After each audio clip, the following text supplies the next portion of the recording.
Hello and welcome to the Giving Voice to Depression podcast, brought to you by Recovery.com, the best place to find mental health and addiction treatment for anyone, anywhere. Each week, we profile a guest who shares openly about their mental health journey. They share because they understand that when people don't talk about their depression or other mental health conditions, those of us who do struggle with them can feel like we're the only ones, that there's something wrong with us and that no one understands. We understand. I'm Terry McGuire, the creator and co-host of this podcast. You have my promise that we'll keep it real here.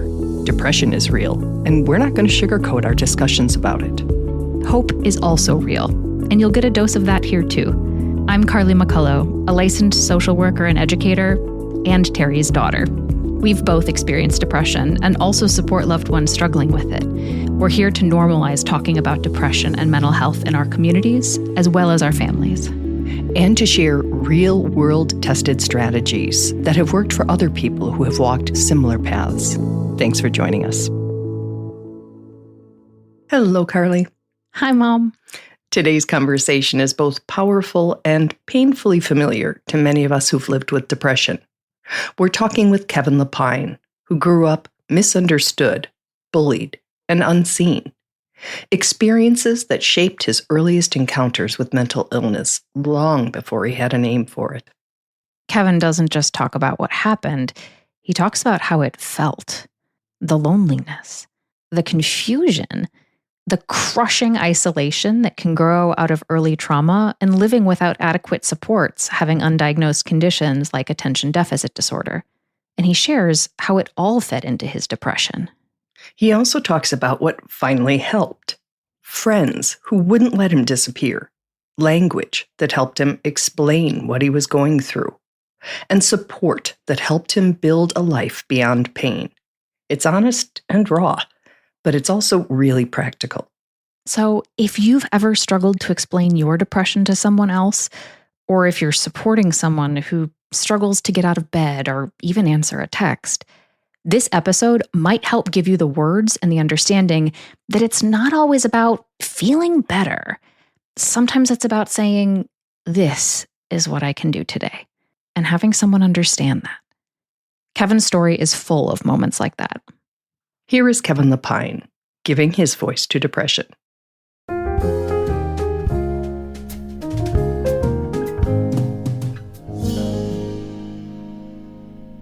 Kevin, let's start with you telling me when and how depression first appeared in your life. When I look back, I can honestly tell you that there are many things from my childhood that were signals of depression. But I was also bullied a lot in school. Yeah. And that bullying led to a lot of the depression. But we didn't know what depression in kids was at that point in time. Also, I had a brother who had severe mental disabilities. And because of how severe his was, It didn't look like I had any. Tell me about the role of bullying in your mental health. I was adopted, and I was an only child for many years.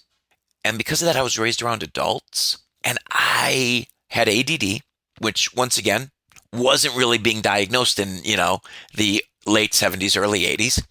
So I, first of all, didn't understand when kids were like playing around teasing. Like that didn't make sense to me.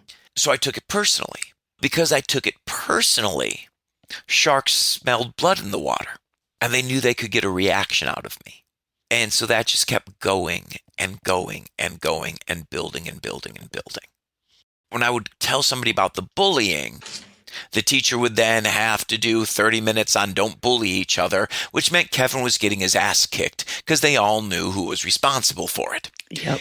Thankfully, nowadays, that module has changed. Nowadays, we know you don't do that. You don't react like that for that. So first of all, please reach out to somebody. You may be experiencing bullying at school. Tell somebody at home.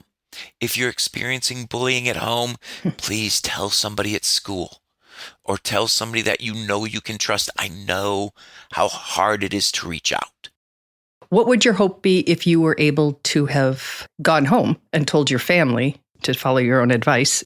First of all, the advice we were all given back then, oh, well, just ignore it. It'll go away. No, you don't ignore it. It doesn't just go away. And I know there's a lot of negativity around, well, you don't want to feel like a victim. Okay, well, you are a victim. And you need to understand that. And you need to understand it's not your fault. You're a victim. But I wish I would have had other tools to understand what was happening. Yeah. So that I wouldn't have felt victimized. So I could have learned to feel like I was part of a group. Unfortunately, one of the first things that bullying does is it isolates you. Once you develop isolation, you really start losing empathy. And you start losing the ability to connect with people. That ability was almost gone by the time I was in 9th grade. It had gotten to the point where I was ready to die over my isolation. And we both know that bullying isn't the only thing that causes isolation. Of course, depression does as well. Yes. And when one feeds into the other, and when you're also ADD on top of it, you like to hyper focus. Mm. And believe me, it is very easy to hyper focus on your depression. Oh, I know. And that cycle just spins. What stopped the spinning for Kevin was finally making some friends, true friends, in 10th grade. These guys would drag me out of my house to walk if my depression was getting bad. And I don't mean this is some cute little euphemism. I mean, one would grab me on each shoulder. And literally, I had two choices. I could move my legs or I could get dragged down the block.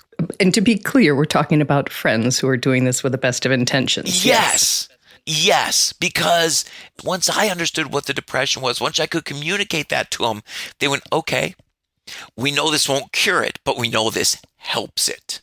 Having somebody care, walking, being outside, all of those things. Yes. Now, none of that helps as much as getting the mental health you need. And Lord knows the medication for depression has gotten so much better over the years. But one of my biggest solutions to anybody is also learn how and where to build your community. Once you build a community, it's very hard to be bullied. Because once your self-worth is invested in something that the bullies aren't a part of, you really stop caring what they're saying. If you have your self-worth planted somewhere strong. So your depression is different than my depression. Our depression is different than somebody listening. Yes. How did yours manifest? What were the feelings? What were the symptoms? So while all of our depression is different, all of our depression has one thing in common. The illness wants to survive more than it wants you to survive. So all of our mental illnesses will always trick us into going, oh, no. You don't need this treatment anymore. You're fine. And that's directly any version of mental illness talking. Mine really manifested in, I would see something I wasn't succeeding at. And because I wasn't succeeding at that, then I wasn't going to succeed at this other thing. Then I wasn't going to succeed in this other thing. And in 5 years from now, that would mean I wouldn't be able to do any of these things. And the weight would just get crushing and crushing and crushing until I just couldn't do anything. It would be paralyzing. And while you were paralyzed, I'm assuming you mean in bed, because that's where I sure was. Yes. Bed, couch, anywhere besides the world. Yeah. Some of us have deep sadness while we're there, and others have sort of nothing, just nothing, other than the desire to go back to sleep so you're not feeling even that. All I could feel was that I was going to be useless. Everybody from my childhood was right. I'm never going to be good enough. And it just downward and downward and downward. The only way out of that spiral sometimes is, first of all, go and get the help you need. The medication can be great. And then figuring out how to trick your disease, for lack of a better term. Okay. How to fill your calendar with things that you absolutely have to do. So at least you're doing something. Because even doing a little bit of something, it's not going to totally recharge you. But if you do something, it'll usually fill your energy bar, sometimes just 1%. And you can look at that and go, well, okay, if I can get that done, I can get this done. I also say this. The number one way is let people know that you have depression. Let them know, let them understand so that you can say, look, I'm not blowing you off. This is my depression talking. And then those people who care about you really end up having the ability to go, oh, well, if that's your depression talking, then what if we do this, this, or this instead? And that can be a lifesaver. So the risk of disclosure, because some people are afraid of stigma if they were to say it, is less for you than Yes. the risk of staying in isolation because you're pretending you don't have it. Oh, yes. Yes. And the majority of people I know, once they were upfront about having their disease, it lessened their disease. The number one thing your depression wants out of you is to keep you isolated and alone, because that increases its power and its hold. 100%. The more you throw light on it, the less power it has over you. If we're ashamed of it, we have to hide it. And if we have to hide it, now we have to work twice as hard. It's like lying. Yes. So how interconnected did your mental health and addictions become? So, I'm adopted, like I said, and I grew up with a dad who has been in AA for as long as I've known him. So I always made sure that I never did anything to end up in one of the 12-step chairs. And then I was 35 and in one of the 12-step chairs. I ended up in GA. In Gamblers Anonymous, it's, my name is Kevin. I'm a compulsive gambler. I can save a little bit of time and just go, I'm Kevin. I'm compulsive. And some of that comes from the depression. Some of that comes from the ADD. Some of that comes from just me being me. But I think our mental illness will do anything to seek medication that isn't medication that can actually help us. Self-medication. Yes. Don't go to a doctor. That will kill your disease. Go to the bar. That'll just kill you. Yeah, it's a tricky bastard that way. Yeah, it really is. And I mean, I really, when I talk about it a lot, I like to talk about the disease like it's a person, because it almost makes more sense that way. That disease wants to keep itself going. And if you don't understand what we mean when we say that, congratulations. And if you do understand what we mean when we say that, then trust us, there's a way out of it. One of the psychologists I interviewed, parasite was his metaphor. Yes. And of course, a parasite will take whatever it has to and wants from its host. Yes. To feed itself and diminish the host, which is the same thing you're saying in different language. Exactly the same thing. That's actually a much better word for it. Parasite is perfect. Feel free to borrow it. I have, obviously. So what tools do you now use to manage your mental health?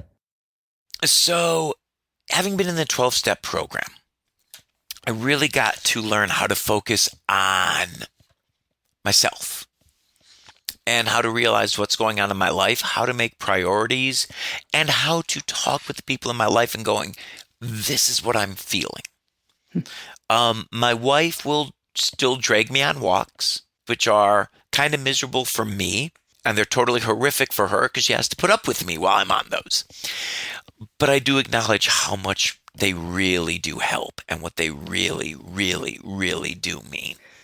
So you have the longest running hypnosis show in Las Vegas. Yes. And it's interesting because when I was thinking about interviewing you, I kept thinking of the parallels between hypnosis and depression. Yes. And how both say things to someone in a susceptible space that they're more likely to believe as a result, whether they're true or not. My uncle was in AA and NA. And my uncle had a great line. When I was young, I asked him why he went to meetings. And he said, because I have these demons screaming in my ear all the time. When I go to meetings, it takes them from a scream to a whisper. And I thought that was an absolutely brilliant line. And it's true. So for people who still feel under the control or spell of their depression, what helped you believe that a different future was possible for yourself? Oh, simple. It's either that or die. I mean, quite literally, there were two situations in my life where it was either get better or die.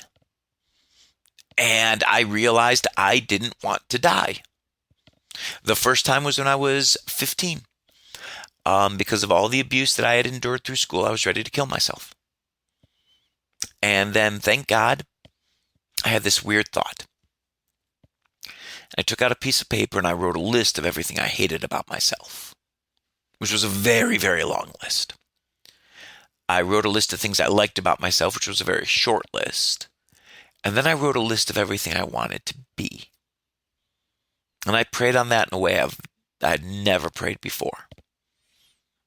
I just felt lighter. And I went to bed that night.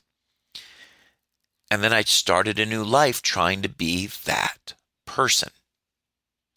The second time was when I was 19, 20. Because of my depression and everything else, I had a full breakdown. And once again, I was out of control. I didn't want to live. And I went, okay, that's it. I need serious help. And I went to community mental health and I met with a doctor. I got on some antidepressants at the time and really started to learn how to rebuild my life.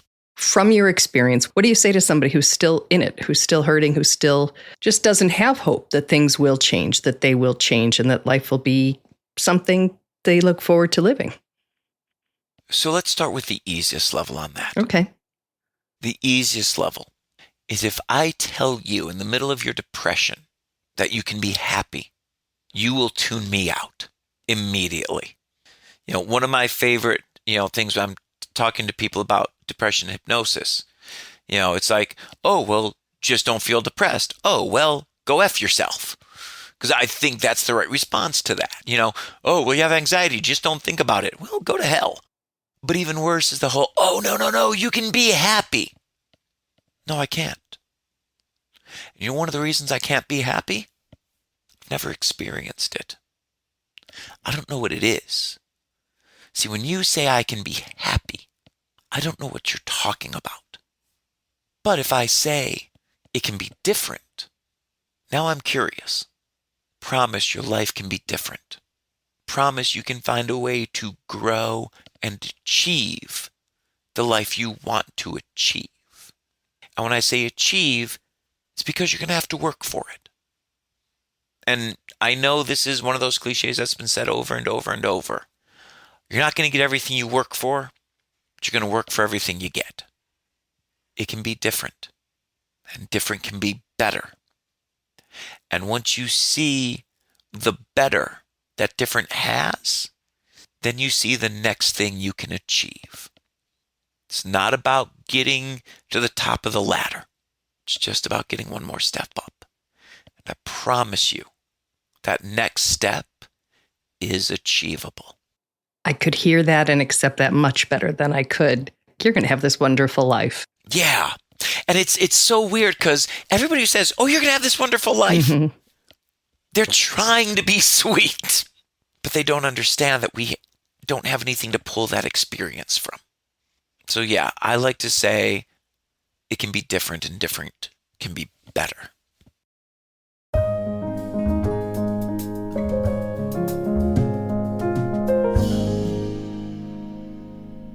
Carly, I love that. Life can be different and different can be better. It is so much more realistic and it allows for so much more. You're not saying snap out of it and be happy because those things are just insurmountable at times. Yes. And one of the things that Kevin lifts up is how useful it has been over the course of his journey to have friends not say things like, it's going to be better or, life's great, but to just meet him where he's at and sometimes drag him out of the house for a walk. Mm-hmm. And so sometimes that was friends, sometimes that is a spouse or a partner, sometimes that's people's dog who's saying, we got to do that. But it can be so supportive to have someone shift us just towards difference, right? Like maybe after a walk, you'll feel 1% different. Or maybe getting out of this particular environment that will shift something in one way as opposed to fixing things or making things better. And there can be just so much pressure put on us by well-meaning people who care about us to be better and happy and fun again. And that's so hard. And so to find something so simple as a walk, I think is really one of the tools that I certainly use and that Kevin lifts up a couple times in his story. And we get comments about that on the Giving Voice to Depression Facebook page where somebody says, yeah, I could do that, but it wouldn't change anything. And I understand, we understand it's not going to change their life circumstances. It's not going to change their brain chemistry or any of the other things influencing them, but it will change that 5 minutes that you're outside. It'll change the 30 seconds that you stood in front of a window and let sun hit your face. And different can be better. It's a shift. And we need different, because same is horrible. Yeah. And when we're in that pattern, it feels endless. Mm-hmm. And that's part of what depression does to us is it goes, yes, this is going to be it forever. And it's winning. And every time we can interrupt that pattern, even for a moment, a walk is not going to change one's life circumstances. But we do know that there's some really core ways that our bodies process stress. And depression can be really stressful. And life being stressful can also contribute to depression in these really huge ways. And so, 3 of the really simple ones are movement, giving it some time, and connection. And so a lot of people who do value taking walks, it's not necessarily just connecting back to one's own body because you're maybe feeling the air or the wind or even the rain. And it can be a really good time to make a quick phone call to say, I'm taking a 8-minute walk. Some new studies have come out that say that 8 minutes is enough time to talk to someone we care about to sort of get the oxytocin, that hormone that promotes connection, going in our brains. And so sometimes I think we're always afraid to pick up the phone, or we don't even, when we're depressed, we don't want to answer the phone because it could just be forever. Let's just start with an 8-minute conversation and have it go from there. And it can be easier to rebuild relationships or strengthen relationships with a little bit of a container because most of us are hoping that it's not a multi-hour conversation that takes over your day. Absolutely. And one part I edited out because my interviews are always like an hour long and the episodes are not. Kevin also had a stutter and friends, and I don't know if they're the same friends who dragged him out of his house for the walks, but it sounds like it just might be because they were good friends. They let him meter out tapping on a table or his leg every syllable, which made it easier for him to speak. And for 15 and 16-year-old boys or young men to have that insight and make that space for somebody is pretty remarkable. He said it gave him space to find his voice. And whether that's around ADD, whether that's around depression, whether that's around a stutter, all of those things are unique things, and we're all still whole human beings inside of it. So it's really a testament to Kevin that he was able to build and find those types of friendships too, because they can be hard to come by. Especially when you're in a really terrible place. Yes. And then there's the issue of bullying, which is a huge theme in his story. And I think one of the things that I just want to tease out or highlight around bullying and depression is that sometimes the bullying is repeating messages that our own depression has already told us. So it makes them seem even more true. Exactly right. It goes, well, now I have a couple different sources for this information. Wow. And so, what's one of the messages that you've heard? Or you're worthless. So you hear you're worthless inside of you, or even if it's not in language, you just have this felt sense of it. And then someone at school says, nobody likes you, nobody wants you here. Mm-hmm. That's really reinforcing that same message and so it can really be sort of a confirmation bias, but not of the truth. No, neither is true. Of the lies that depression is telling us. Right. Neither is true. And then I think the inverse can also be true, that sometimes we've been bullied in real life. And then when we start to experience depression, the echoes of the bullying are sort of said by the depression. So I think it can go in either direction. And both, when repeated on a loop, are just devastatingly convincing. And that loop is part of its strength. right? Like the loop that it just gets you stuck in, this pattern, this rumination. You're hearing these same things. All of a sudden you crack an egg and you break the yolk and you go, I'm worthless, right? Like anything can be an opportunity, including very, very small things like cracking an egg that can reinforce this pattern. And all of a sudden it doesn't really become the filter through which you're seeing the world. It sort of becomes your worldview. Mm-hmm. And they're untrue because they're so binary. It's you are worthless. You can't do anything right? It's the extremeness of that is untrue. Absolutist language. Absolutist language, absolutist thinking. It's both a sign of depression and it is a contributor to it. Mm-hmm. And I want to shout out my elementary school counselor, Mrs. Listis. Hey, Mrs. Listis. Mrs. Listis is the best. And one of the things she said, you also never know what a kid's going to remember in childhood. That's why we have to be really careful about the messages we send to children, both for good and bad. Is Mrs. Listis once said, anyone who says always or never is lying. And in this case, the bullies are lying and the depression is lying. Mm-hmm. And so even if that voice is coming from inside our own minds or the call's coming from inside the house, right, in a movie, it doesn't make it true. 100%. Kevin, thank you so much for sharing your story. And all these concrete tips and specific examples for those of us who experience depression and for those of us who are really trying to support people. I think I needed the reminder this week that sometimes my friends might need me to knock on the door and say, we're going on a walk. So thank you. Even when you know these things, it can be easy to forget all the different ways that people need and deserve support.